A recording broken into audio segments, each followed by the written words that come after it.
দেখতো ভাই আমার হাতে কি? পটল আমি খাই না। ও, পটল খাস না তো? আজকের পটলের পকোড়া এমন করে বানাবো, যদি চেয়েছিস কানে করে এক চপড় দেবো।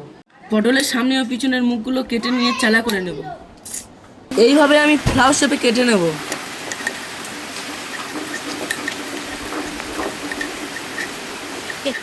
সবগুলোকে আমি এইভাবে ফ্লাওয়ার শেপে কেটে নিয়েছি।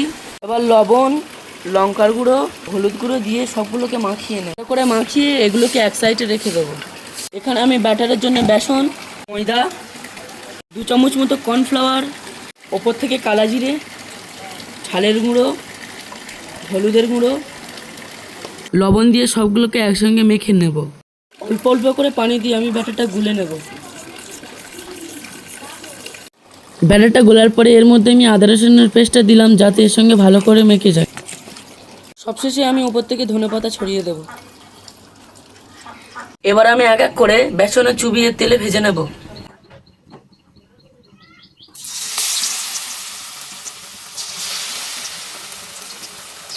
আমি এভাবেই গোল্ডেন ব্রাউন করে সবগুলোকে ভেজে নেব।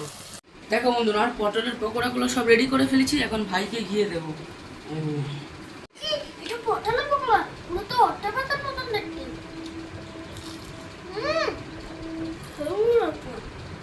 আমি পটল খাচ্ছি, তোমরা সবাইও পটল খাবে।